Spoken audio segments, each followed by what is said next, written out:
Hello दोस्तों, welcome back to my channel. तो आज मैं एक्सप्लेन कर रही हूँ एक न्यू चाइनीज सीरीज को। इस कहानी में हमें तीन क्यूट बेबीज को भी दिखाया जाएगा। इसकी स्टोरी लाइन भी काफी इंटरेस्टिंग है। तो चलिए बिना किसी देर के कहानी को शुरू करते हैं।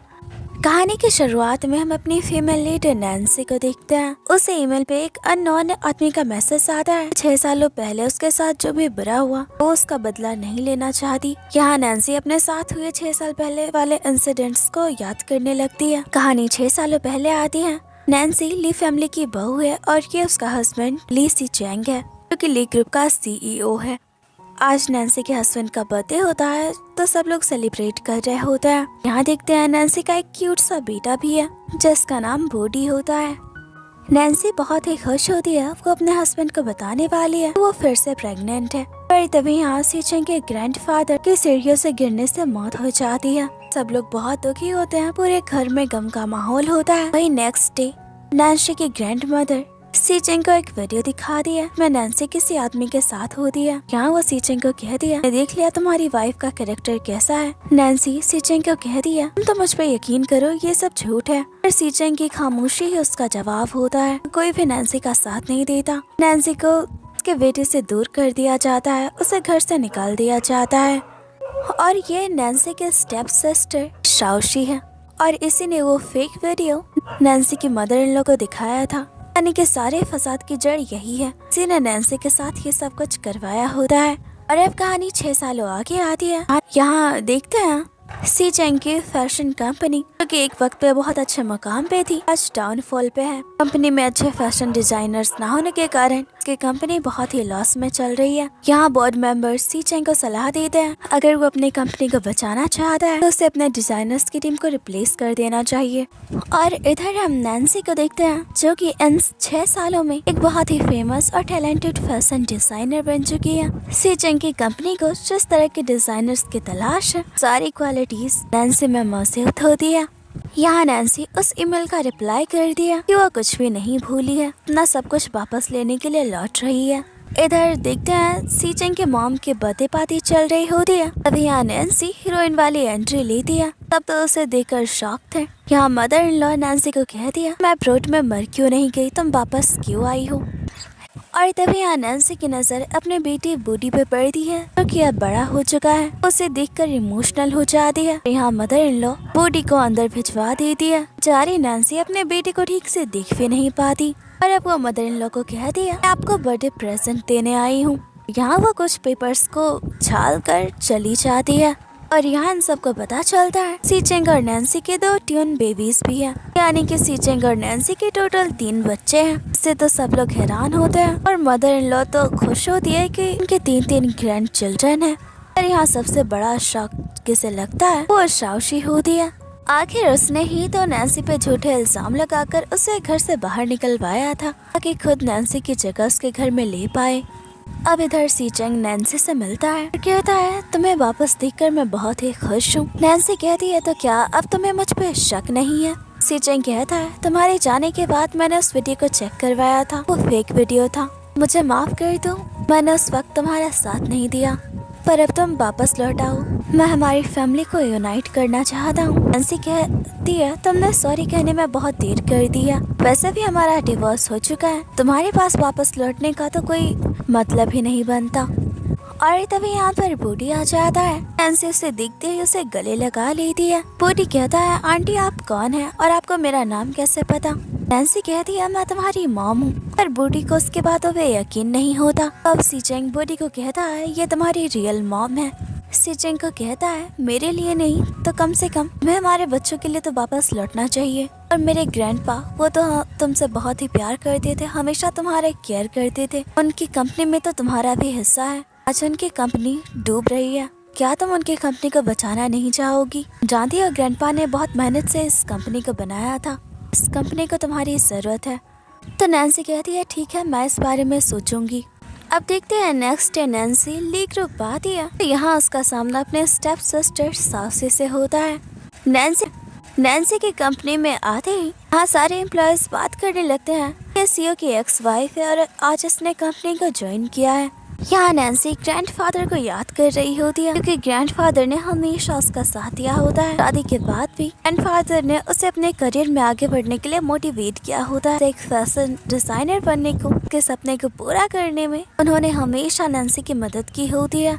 यहाँ नैन्सी उसी ईमेल का रिप्लाई कर दिया। वो चाइना वापस लौट आई है। नैन्सी को यहाँ दोबारा एक ईमेल रिसीव होता है जिसमें कि उसके ग्रैंडफादर की मेडिकल रिपोर्ट थी। से पता चलता है सीढ़ियों से गिरने की वजह से ग्रैंडफादर की मौत नहीं हुई थी कि उन्हें गलत मेडिसिन दिए जा रहे थे। इससे तो नैन्सी पूरी तरह से हैरान हो जाती है। वो तय कर दी है कि अपने ग्रैंडफादर के मर्डर को ढूंढ कर रहेगी और उसे सजा भी दिलाएगी। इधर देखते हैं नैन्सी अपने बाकी दो बच्चों थैंक और जिया के साथ फैमिली में वापस आ चुकी है। यहाँ ग्रैंडमदर बॉडी को कहते हैं कि तुम्हारे भाई बहन है, ये बच्चे एक दूसरे को जानते नहीं। यहाँ सीटिंग बहुत खुश होता है कि उसकी फैमिली से एक साथ है, उसकी वाइफ वापस आ चुकी है। पर यहाँ शाओसी को ये सब देखकर बिल्कुल भी अच्छा नहीं लग रहा होता है और ये बात तो नैन्सी भी नोट कर रही होती है। अब यहाँ मदर इन लॉ नैन्सी को कह दिया तुम बच्चों के साथ इस घर में रह सकती हो। इधर रात का वक्त देखते हैं नैन्सी सीचेंग के रूम में कुछ ढूंढ रही होती है पर यहाँ उसे अपने बच्चों की तस्वीरें मिलती हैं। इससे तो हैरान होती है। यहाँ से पता चलता है कि इन 6 सालों तक सीचेंग ने हमेशा उस पर नजर रखी होती है। उसे जिया और थैंक यू होने के बारे में पहले से ही पता था। इधर साउसी एक आदमी से बात कर रही होती है। नैन्सी ली फैमिली में वापस आ चुकी है। 6 सालों में सीचेंग उसे कभी नहीं भूला था और अब नहीं लगता कि उन दोनों को अलग कर पाएंगे। यहाँ इस आदमी का चेहरा ठीक से नहीं दिखाया जाता। इधर सीचेंग की मॉम घर में शांति के लिए पूजा करवा दी है। साउशी को बता दिया उनके घर में कुछ बुरी चीजें हैं। अब यहाँ साउशी उन्हें नैन्सी के खिलाफ भड़का दी और कह दिया नहीं वो बुरी चीजें नैन्सी ही तो नहीं, आपको से बचकर रहना चाहिए। इधर नैन्सी हॉस्पिटल आती है ताकि ग्रैंडफादर की मेडिकल रिपोर्ट उसे मिल सके और उनके की असल वजह वो जान पाए। डॉक्टर्स उसे ज्यादा कुछ नहीं बताते। इधर सीचेंग को एक एम्प्लॉय बता दिया आज नैन्सी कंपनी नहीं आई है, शायद वो हॉस्पिटल गई है। और इधर सीचेंग अपने ड्राइवर को हॉस्पिटल चलने को कहता है। इधर नैन्सी को हॉस्पिटल में पता चलता है उसके ग्रैंडफादर को जहर दिया गया था और यहाँ एक आदमी ने नैन्सी पे नजर भी रखी होती है। नैन्सी जब रोड क्रॉस कर रही होती है वे कुछ बाइक सवार आते हैं, उसका बैग लेकर चले जाते हैं। नैन्सी गिरने वाली होती है, सीचेंग उसे थाम लेता है। सीचेंग कहता है तुम ठीक हो। तभी वो बाइक सवार नैन्सी पे हमला करने वाले होते हैं। सीचेंग सामने आ जाता है और उसे चोट लग जाती है। इधर नैन्सी सीचेंग के हाथों पे पट्टी कर रही होती है। सीचेंग बस उसे देख रहा होता है। यहाँ वो नैन्सी को थैंक्स करता है उसके लाइफ में वापस आने के लिए और सॉरी कहता है। 6 सालों पहले उसने उस पर यकीन नहीं किया। नैन्सी कहती है वो सब पास्ट की बात है, वैसे भी आज तुमने मेरी जान बचाई है, मैं नहीं चाहती हम उस बारे में बात करें। और तभी नैन्सी को याद आता है कि बैग में तो ग्रैंडपा की मेडिकल रिपोर्ट थी कि किसी ने जानबूझकर उन लोगों को भेजा था। इधर सीचेंग के मॉम कहते हैं तुम्हारे हाथों में ये चोट कैसे लगी, क्या ये नैन्सी की वजह से हुआ। चेंग कहता है मॉम आप बेकार में परेशान हो रही है, इसके वजह नैन्सी नहीं है। नैन्सी वहाँ से चली जा रही है, सीचेंग भी उसके पीछे जाता है और यहाँ मदर इन लॉ को लगता है सच में नैन्सी उनके घर के लिए बुरा है। इधर देखते हैं ये आदमी जा होता है जिसे कि शाओसी नहीं भेजा था नैन्सी से मेडिकल रिपोर्ट चुराने के लिए। यहाँ वो जाकर डांटती है तुम्हारी हिम्मत कैसे हुई सीचेंग को चोट पहचाने की। साथ ही वो उसे नैन्सी पे नजर रखने को कहती है। यहाँ साउसी नहीं चाहती ग्रैंडफादर की मौत की असल वजह किसी को पता चले। यहाँ देखते हैं नैन्सी और सीचेंग एक साथ काम कर रहे होते हैं। सीचेंग यहाँ बहुत ही खुश होता है, वो जानबूझकर नैन्सी के पास जाने की कोशिश कर रहा होता है, परेशान कर रहा होता है। नैन्सी भी इस बात को नोट कर रही होती है। यहाँ सीचेंग अपने हाथ में चोट लगी होने का बहाना बनाता है, कहता है मैं तो ठीक से खा भी नहीं पा रहा हूँ। नैन्सी उसे खुद से ही खिलाती है। इधर नेक्स्ट नैन्सी कंपनी पहुंचती है, अपना काम संभाल लेती है। वो कुछ न्यू डिजाइन्स को रिप्रेजेंट करती है। यहाँ जो एम्प्लॉयज मौजूद होते हैं नैन्सी के बातों को कुछ खास तवज्जो नहीं दे रहे होते हैं। इससे नैन्सी को गुस्सा भी आ रहा होता है। नैन्सी कुछ डिजाइन्स को हटाने को कहती है। जो मैनेजर होती है वो नैन्सी पे भड़क जाती है, कहती है तुम्हें तो डिजाइन्स के बारे में कुछ पता भी नहीं है, हमारी कंपनी के लेटेस्ट मॉडल्स हैं और अगर तुम अपनी धौस जमा कर तुमसे फोर्सली काम करवाना चाहती हो तो मैं रिजाइन दे दूंगी। इससे तो नैन्सी शॉक होती है। नैन्सी कहती है तुम अपने रेजिग्नेशन का जरिए मुझे ब्लैकमेल नहीं कर सकती। फिर तभी यहाँ शाओशी आ जाती है और वो भी उस मैनेजर को सपोर्ट करती है और नैन्सी को कहती है तुम इस तरह छोटे एम्प्लॉयज को थ्रेट नहीं कर सकती, ले तुम कंपनी की बड़ी शेयर्स होल्डर हो। और अब ये सब नैन्सी की कंप्लेन लेकर सीईओ सीचेंग के पास पहुँच जाते हैं और यहाँ सीचेंग नैन्सी को सपोर्ट करता है और कहता है तुम जो भी बदलाव करना चाहती हो कर सकती हो, तुम्हें सपोर्ट करूंगा और मुझे उम्मीद है कि मेरे एम्प्लॉयज भी तुम्हारा साथ देंगे। इससे तो सब हैरान होते हैं और शाओशी को तो गुस्सा आ रहा होता है। नैन्सी सीचेंग को कहती है मुझे उम्मीद नहीं थी कि तुम मेरा साथ दोगे। सीचेंग नैन्सी को कहता है मुझे अपने लिए एक ड्रेस बनवानी है, तुम बनवाओगी तो वो ज्यादा अच्छा होगा। तो वहाँ नैन्सी उसके मेजरमेंट ले रही होती है। सीचेंग बड़े ही गौर से नैन्सी को देख रहा होता है और यहाँ लास्ट के मोमेंट दिखाए जाते हैं कि दोनों साथ में कितने खुश थे। सीचेंग आज भी नैन्सी से बहुत ही प्यार करता है। यहाँ वो नैन्सी के करीब जाने लगता है। नैन्सी कहती है तुम क्या करने की कोशिश कर रहे हो। सीचेंग कहता है तुम्हें क्या लगता है मैं क्या करना चाहता हूँ। और यहाँ नैन्सी भी उन पुराने वक्त को याद करने लगती है। वो सीचेंग को खुद से दूर करती है, कहती है तुम्हारे मेजरमेंट हो चुके हैं, तक तुम्हारे कपड़े भी तैयार हो जाएंगे और वहाँ से चली जाती है। नैन्सी का इतना रूड बिहेवियर सीचेंग को बहुत ही हर्ट करता है। इधर नैन्सी ग्रैंडफादर को याद कर रही होती है और कहती है आपके खूनी को सजा दिलवा कर रहूंगी। इधर शाओशी खुद से ही कह दिया बड़े मुश्किल से नैन्सी से सब कुछ छीना था और अब वो फिर नैन्सी से हार नहीं सकती। इसी के साथ ये एपिसोड खत्म हो जाता है। इसके नेक्स्ट एपिसोड को दाना डाल दिया, सीन चेंज होता है। यहाँ सर्वेंट सीचेंग की मॉम को बता दिया पिंजरे में रखे वर्ड्स की मौत हो चुकी है। इससे तो वो हैरान होती है। यहाँ वो शाओशी को कहती है सबकी वजह जरूर नैन्सी है, वही हमारे घर के लिए खतरा है। शाओशी ने ये सब जानबूझकर किया था ताकि वो सीचेंग के मॉम के मन में नैन्सी के खिलाफ बातें डाल सके कि वो ली फैमिली के लिए बहुत बुरा है। शाओशी कहती है आंटी ये सब जानकर भी हम क्या ही कर सकते हैं, जिंग तो हमेशा नैन्सी को प्रोटेक्ट करता है। सीचेंग की मॉम कहती है तुमने सही कहा, बस सीचेंग का बर्थडे है, मैं चाहती हूँ कि तुम मुझसे इम्प्रेस करो, चाहती हूँ तुम्हारी जैसी अच्छी लड़की मेरे घर की बहू। इधर नैन्सी अपने काम में बिजी होती है। उसे बताया जाता है कि सीचेंग ने अपने बर्थडे पार्टी में उसे इनवाइट किया है। नैन्सी सीचेंग के साथ बिताए पलों को याद कर रही होती है और वो तैयार हो रही होती है। उसके हाथों में एक ब्लैक ड्रेस होती है। तभी यहाँ सीचेंग आ जाता है, कहता है ये ड्रेस तुम पे बहुत अच्छी लगेगी। नैन्सी कहती है तुम्हारी बर्थडे पार्टी के लिए नहीं है, क्या आज इन्वेस्टर्स के साथ मेरी डिनर है, क्या तुम नहीं चलने वाले। पर ये सुनकर सीचेंग को बहुत बुरा लगता है। आज उसका बर्थडे है पर नैन्सी उसे थोड़ा सा भी इम्पोर्टेंस नहीं दे रही है। और यहाँ तो रियलिटी में नैन्सी ने ये ड्रेस सीचेंग के लिए ही पहना होता है। नैन्सी बाहर आती है तो यहाँ सामने उसकी नजर शाओशी पे पड़ जाती है। सीचेंग कहता है मैं तुम्हें छोड़ाता हूँ। यहाँ नैन्सी जानबूझकर उसके क्लोज जाती है और कहती है इसकी कोई जरूरत नहीं, और वो शाओशी को एटीट्यूड देते हुए वहाँ से चली जाती है। शाओशी को तो ये सब देखकर गुस्सा आ रहा था। यहाँ शाओशी सीचेंग को कहती है इन 6 सालों में नैन्सी बहुत ही चालाक और एरोगेंट हो गई है और तुम अभी उसकी केयर करते हो। सीचेंग कहता है इससे तुम्हारा कोई लेना देना नहीं। सीन चेंज होता है। सीचेंग नैन्सी को कहता है जब बर्थडे गिफ्ट में तुम्हारे साथ थोड़ा टाइम स्पेंड करना है, से बैठने को कहता है। यहाँ सीचेंग की मॉम बच्चों को लेकर आ जाती है। यहाँ नैन्सी को देखकर उन्हें अच्छा नहीं लग रहा होता है। उन्होंने तो एक्सपेक्ट किया था सीचेंग के साथ यहाँ शाओशी होगी। यहाँ सीचेंग भी नोटिस करता है कि उसकी मॉम खुश नहीं है। यहाँ सीचेंग की मॉम नैन्सी को अपने साथ बाहर आने को कहती है। वो नैन्सी को पैसे ऑफर कर दिया और कहती है कि वो सीचेंग और बच्चों को छोड़कर हमेशा के लिए ली फैमिली से दूर चली जाए। नैन्सी कहती है पर आप ऐसा क्यों चाह रही हैं?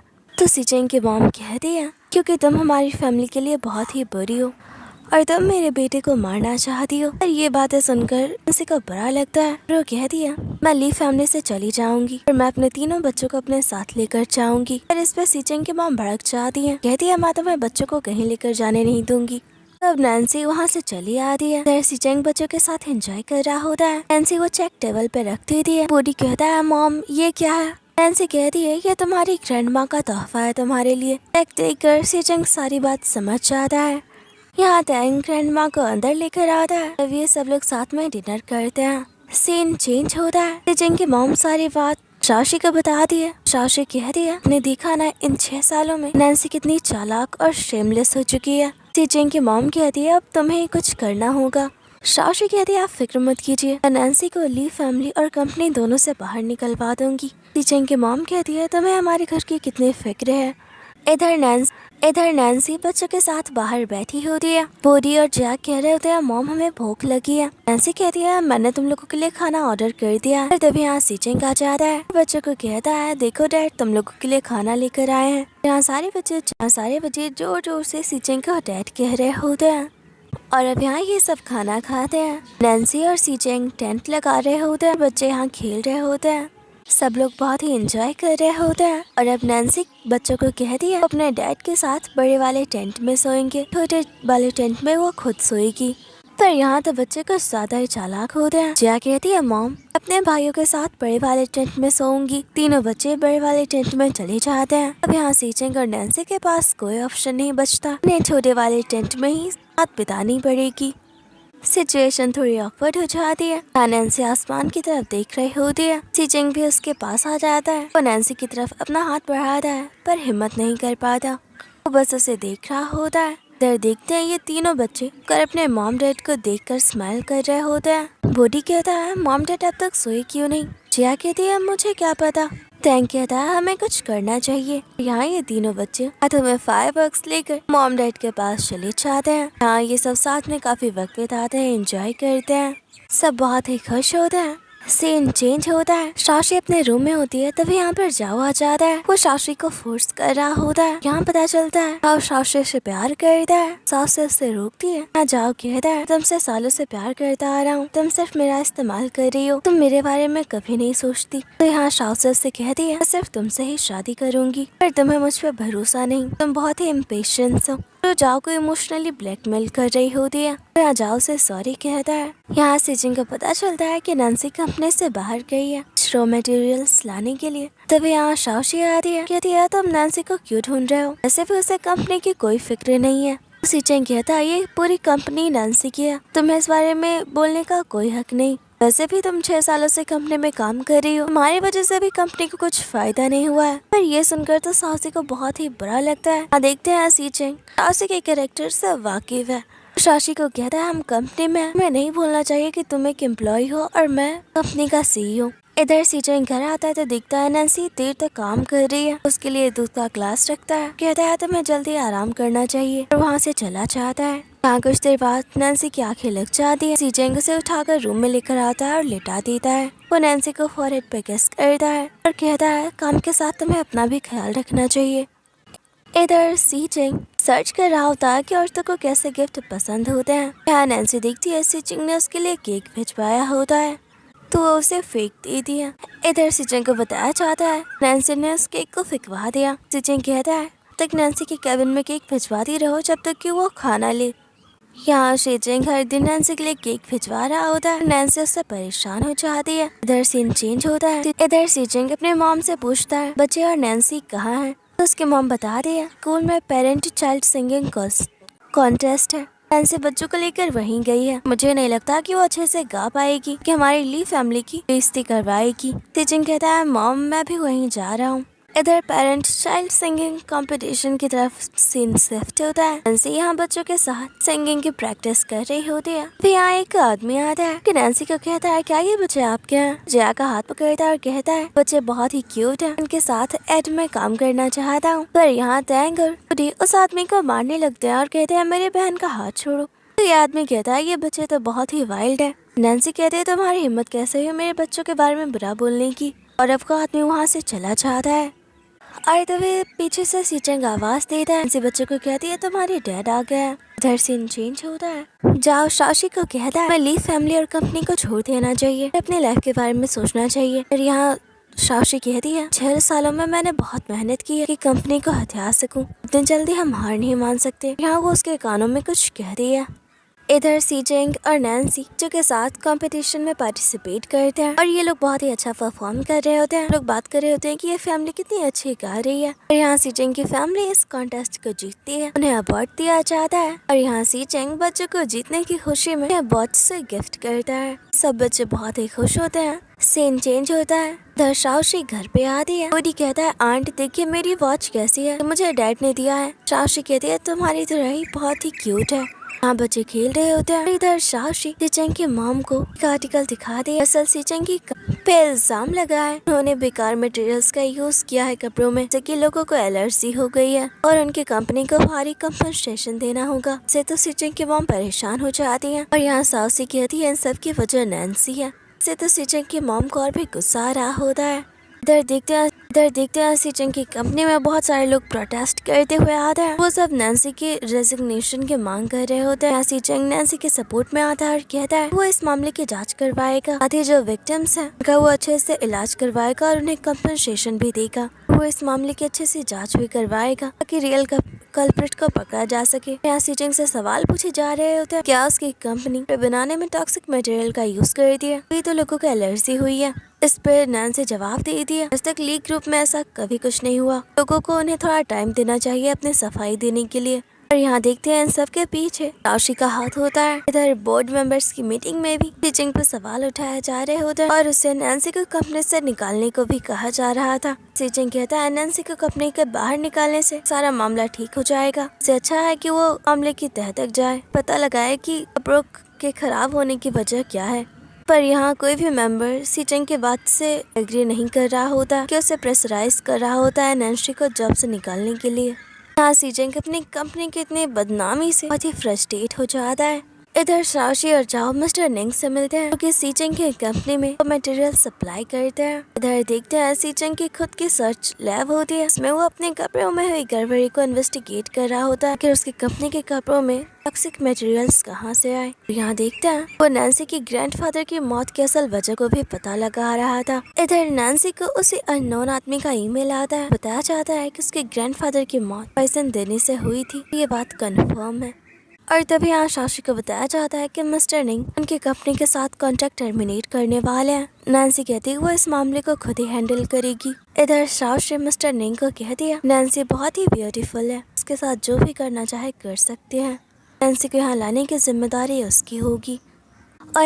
और इधर नैन्सी मिस्टर निंग से मिलती है, वो उनसे कॉन्ट्रैक्ट के बारे में बात करने आई होती है। मिस्टर निंग उसे वाइन ऑफर करते हैं, नैन्सी ड्रिंक कर लेती है, उसे थोड़ा अजीब फील होता है, लगता है कुछ गलत है, तो वो यहाँ से जाने लगती है। तब तक देर हो चुकी थी, नैन्सी यहाँ बेहोश हो जा रही है। मिस्टर निंग ने नैन्सी की वाइन में कुछ मिलाया था।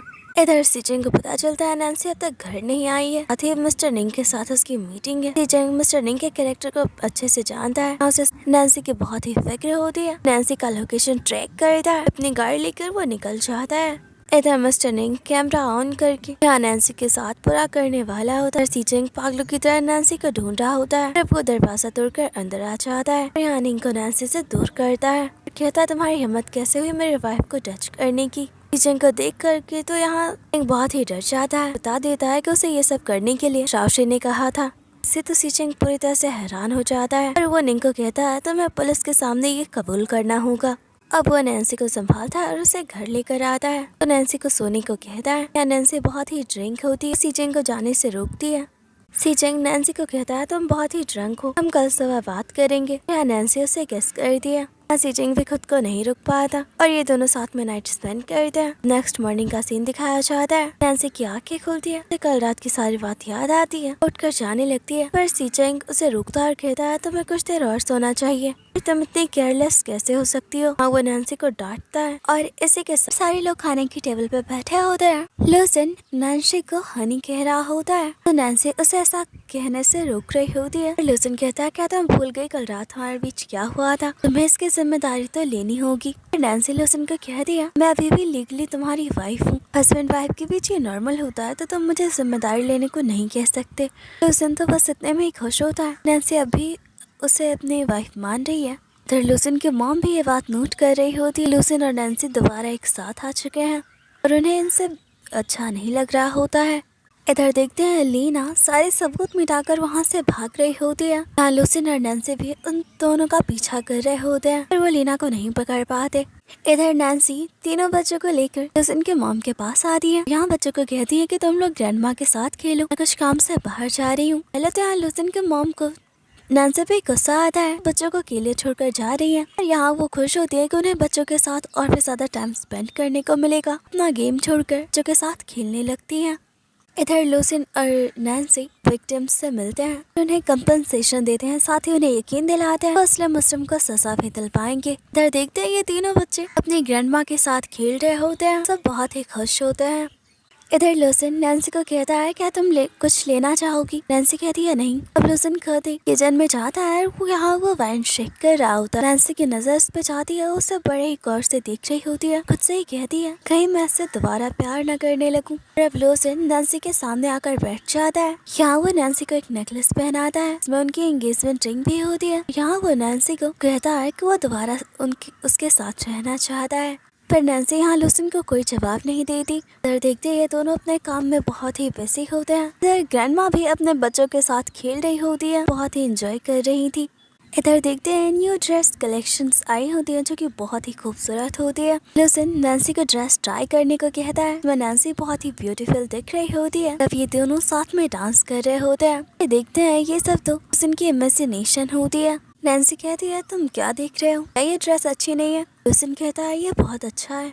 इधर लीना जब नैन्सी और लूसिन को साथ में देखती है तो बिल्कुल अच्छा नहीं लग रहा होता है। इधर देखते हैं लूसिन उसको प्रूफ दिखाता है जिससे पता चलता है कि लीना ने मिस्टर नेंग को पैसे दिए थे नैन्सी को हेरेस करने के लिए। इससे तो सारे लोग हैरान होते हैं। आज लूसिन के मॉम को यकीन नहीं होता जिस लीना को वो एकदम गुड गर्ल समझ रहे थे वो इतनी इविल है।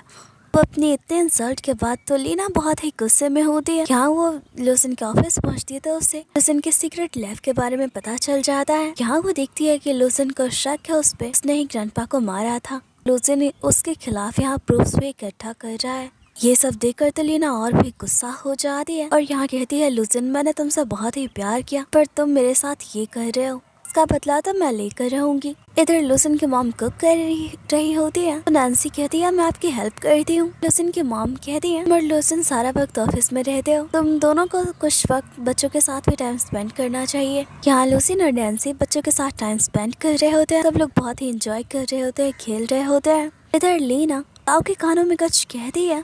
इधर लूसिन ऑफिस जा रहा होता है तो सब लोग उसे बाय करने आए होते हैं पर बूढ़ी लूसिन का हाथ छोड़ ही नहीं रहा होता है। कहता है डैड मैं भी आपके साथ चलूंगा। लूसिन नैन्सी को इशारा करता है तो नैन्सी बूढ़ी को अपने पास बुलाती है और लूसिन ऑफिस चला जाता है। इधर नैन्सी बच्चों के साथ बैठी होती है, उन्हें गाना सिखा रही होती है। तभी उसे कॉल आता है। यहाँ वो बच्चों को घर में ही रहने को कहती है और खुद बाहर चली जाती है। यहाँ नैन्सी को कुछ सबूत मिलते हैं। लीना ने इन सबूतों को इस तरह से अरेंज किया होता है जिससे कि नैन्सी को लगता है उसके ग्रैंडफादर को किसी और ने नहीं बल्कि लूसिन ने मारा है। इस सब से वो बहुत ही हैरान होती है। लूसिन उसके ग्रैंडफादर को कैसे मार सकता है, उसे बहुत ही दुख होता है। नैन्सी अपने ग्रैंडफादर को बहुत ही मिस कर रही होती है। यहाँ बूढ़ी पूछता है मॉम ये कौन है। नैन्सी बताती है ये मेरे ग्रैंडफादर है और अब ये हमसे बहुत ही दूर जा चुके हैं। इधर लूसिन अपना ऑफिस वर्क खत्म करके आता है तो नैन्सी को हक कर लेता है। यहाँ नैन्सी उसे अवॉइड करती है। लूसिन को इससे बुरा लगता है। इधर दाव लीना को कहता है फिर वो कितने भी कोशिश कर ली एक दिन ली फैमिली को पता चली जाएगा ग्रैंडफादर को उसने मारा है कि ना वो ली फैमिली से दूर चली जाए, अपनी लाइफ अच्छे से जिए, पर लीना उसे मना कर देती है। इधर लूसिन बच्चों के साथ टीवी देख रहा होता है। अब यहाँ वो बच्चों के साथ मिलकर प्लानिंग कर नैन्सी को प्रपोज करने की और अब ये लोग साथ में प्रिपरेशन करते हैं। इधर लूसिन बूढ़ी को नैन्सी मानकर उसे प्रपोज करने की कोशिश कर रहा होता है। बेचारा बहुत ही नर्वस होता है, वो नहीं कर पाता। हाँ बूढ़ी कहता है डैड आप बहुत ही स्टूपिड हो, अगर आपने ऐसा किया तो मॉम कभी नहीं मानेंगी। इधर टीटी और जियान नैन्सी को यहाँ लेकर आते हैं। यहाँ का नजारा देखकर तो नैन्सी पहले ही सारी बात समझ जाती है। लूसिन यहाँ नैन्सी को दोबारा शादी के लिए प्रपोज करता है। नैन्सी कोई जवाब नहीं देती। यहाँ बच्चों को अपने साथ लेकर चली जाती है। इससे तो लूसिन हैरान होता है। अब नेक्स्ट डे देखते हैं नैन्सी लूसिन को वेडिंग रिंग वापस लौटा देती है। कहती है कि वो कभी साथ नहीं हो सकते। लूसिन कहता है तुम ऐसा क्यों कर रही हो। तो यहाँ नैन्सी लूसिन को कहती है 6 सालों पहले तुम्हारी फैमिली ने मेरे कैरेक्टर पे सवाल उठाया था। उस वक्त तुमने भी मेरा साथ नहीं दिया बल्कि खामोश रहे, यहाँ तक कि तुमने मेरे 2 साल के बच्चे से अलग कर दिया। इतना सब होने के बाद तुम चाहते हो कि मैं तुम्हारे पास वापस आऊँ। मैं तुमसे दोबारा कभी भी प्यार नहीं कर पाऊंगी। पर नैन्सी की इन बातों से तो लूसिन का दिल ही टूट जाता है। यहाँ वो बार में बैठ के ड्रिंक कर रहा होता है। लीना यहाँ उसके ड्रंक हालत का फायदा उठाने की कोशिश कर रही होती है, उसके करीब जा रही होती है। लूसिन उसे खुद से दूर रहने को कहता है। इधर देखते हैं लूसिन बहुत ही ड्रंक होता है। लीना उसके करीब जा रही होती है। लूसिन को होश आ जाता है। लीना कहती है वो उससे बहुत ही प्यार करती है। लूसिन कहता है मैंने कभी भी तुमसे प्यार नहीं किया और वहाँ से चला जाता है। फिर सारे लोग खाने की टेबल पे होते हैं। लूसिन की मॉम नैन्सी को कहती है लूसिन अब तक घर क्यों नहीं आया। नैन्सी कहती है शायद उसे ऑफिस में कुछ काम होगा। यहाँ वो खुद भी परेशान होती है कि लूसिन अब तक घर क्यों नहीं आया। और तभी यहाँ नैन्सी को लूसिन का कॉल आता है। वो वहाँ से चली जाती है। देखते हैं लूसिन बहुत ही ड्रंक होता है। नैन्सी कहती है तुमने मुझे यहाँ क्यों बुलाया, तुम घर वापस क्यों नहीं आए हो। लूसिन कहता है मैं तुमसे बहुत ही प्यार करता हूँ। नैन्सी कहती है अपनी बकवास बंद करो, जानती हो तुम ड्रंक नहीं हो, तुम्हें मुझसे प्यार एक्सपेक्ट नहीं करना चाहिए। वैसे भी तुम 6 सालों तक बिना मेरे रह चुके हो, तुम्हें मेरी कोई जरूरत भी नहीं है। तब यहाँ लूसिन गुस्सा हो जाता है और नैन्सी को कहता है कभी भी तुम्हारे कैरेक्टर पर सवाल नहीं उठाया था, उस वक्त तुम्हारी जान खतरे में थी, इसलिए मैंने तुम्हें घर से जाने दिया। तुम अब्रॉड में कहाँ थी, क्या कर रही थी, तुम्हारे हर पल की जानकारी मेरे पास थी। सीक्रेटली तुम्हें और टीटी और जिया सबको देखता रहता था, यहाँ तक कि मैं सीक्रेटली तुम्हारी हेल्प भी करता था, कभी तुमसे दूर नहीं रहा। फिर इन बातों से तो नैन्सी पूरी तरह से हैरान होती है। नैन्सी लूसिन को कहती है मुझे इन सब से फर्क नहीं पड़ता, घर वापस चलो, सब तुम्हारा इंतजार कर रहे हैं।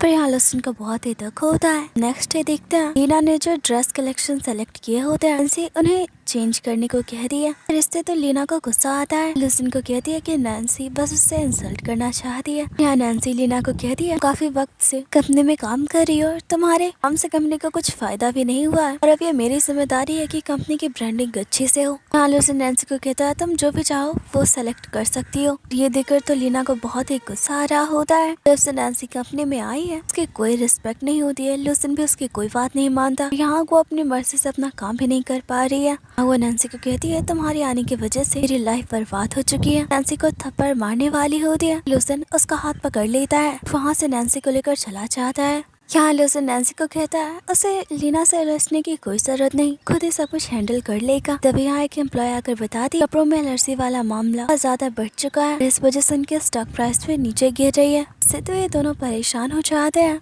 इधर नैन्सी लूसिन को बता दी थी कुछ टाइम पहले उसे पता चला था कि ग्रैंडफादर को उसने मारा है। उसने इस बात पे यकीन नहीं किया कि वो जानती है रियल कल्प्रेट कोई और है। यहाँ लूसिन खुश होता है कि नैन्सी अब उस पे यकीन कर दिया। यहाँ लीना आती है, लूसिन को कहती है उससे कुछ बात करना चाहती है। नैन्सी वहाँ से चली जाती है। लीना लूसिन को कहती है मैं तुम्हारी कंपनी को बचा सकती हूँ। लूसिन कहता है मुझे तुम्हारी मदद नहीं चाहिए और वो नैन्सी के पीछे चला जाता है। इधर सारे बच्चे खेल रहे होते हैं तो देखते हैं कि उनके डैड थोड़े परेशान हैं। यहाँ नैन्सी आती है, वोडी कहता है मॉम डैड बहुत ही परेशान लग रहा है। नैन्सी जानती है लूसिन कंपनी की वजह से परेशान है। लूसिन को कहती है हम कुछ देर बाहर घूमने के लिए चलते हैं। लूसिन कहता है सिर्फ हम दोनों। नैन्सी कहती है तो बच्चे। लूसिन कहता है इन्हें मॉम संभाल लेंगी और अब ये दोनों बाहर घूमते हैं, साथ में वक्त बिताते हैं।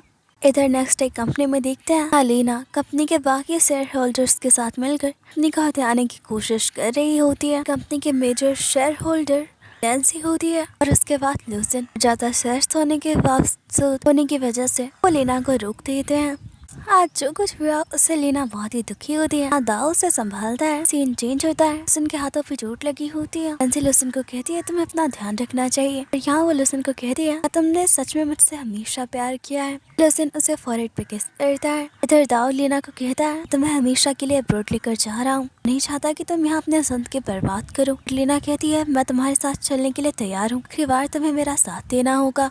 इधर देखते हैं लूसिन और नैन्सी बच्चों के साथ बाहर होते हैं, साथ में वक्त बिता रहे होते हैं। वोडी कहता है उसे वॉशरूम जाना है, नैन्सी उसके साथ जाने लगती है। जिया टीटी कहते हैं मॉम हम इसके साथ जाते हैं। ये दोनों बच्चों का इंतजार कर रहे होते हैं। इधर देखते हैं लीना ने बच्चों पर नजर रखी होती है। यहाँ वो वोडी को किडनैप कर लेती है। नैन्सी और लूसिन हर तरफ वोडी को ढूंढ रहे होते हैं। तभी उन्हें लीना का मैसेज आता है, वो वोडी को बचाना चाहते हैं, उसके बताए जगह पे पहुँच जाए 10 करोड़ के साथ। नैन्सी लीना को कहती है मेरे बच्चे को छोड़ दो, तुम ये सब क्यों कर रही हो। लीना नैन्सी को कहती है लाइफ में सबसे बड़ी मुसीबत तुम हो, तुम्हारी होने की वजह से ग्रैंडफादर ने कभी मुझसे प्यार नहीं किया, उन्होंने सिर्फ तुमसे प्यार किया। अपनी सारी प्रॉपर्टी कंपनी भी उन्होंने तुम्हें दे दी और इसी वजह से उसने ग्रैंडफादर को मार दिया। फिर ये सच्चाई जान कर तो सब हैरान थे। हाँ लीना नैन्सी को कहती है अगर तुम अपने बच्चों को बचाना चाहती हो यहाँ से कूद कर अपनी जान दे दो। नैन्सी लीना को कहती है जो चाहती हो मैं वैसा करूंगी, बस मेरे बच्चे को छोड़ दो। नैन्सी पानी की तरह बढ़ने लगती है। बॉडी भी मॉम मॉम कहकर रोक रहा होता है उसे। नैन्सी बॉडी को कहती है तुम्हें कुछ नहीं होगा। वो लूसिन के साथ बिताए वक्त को याद कर रही होती है, अपने मन में कहती है मैं तुमसे दोबारा प्यार करने लगी हूँ, शायद ये बात तुम्हें कभी नहीं बता पाऊंगी। और तभी लूसिन पुलिस के साथ पहुँच जाता है। लूसिन कुंडो से लड़ाई कर रहा होता है, उसे काफी चोटें आती हैं। तब सीन चेंज होता है। लूसिन और नैन्सी ने दोबारा शादी कर ली है, अपनी फैमिली के साथ बहुत ही खुश है। लीना और दाऊ को उनके बुरे कामों की सजा मिली है, वो जेल में है। और इसी के साथ ये प्यारी सी स्टोरी खत्म हो जाती है। आप लोग कमेंट में बताना मत भूलना कि आपको ये स्टोरी कैसी लगी। चलिए मिलते हैं ऐसी ही एक और अमेजिंग स्टोरी के साथ। तब तक के लिए थैंक्स फॉर वॉचिंग।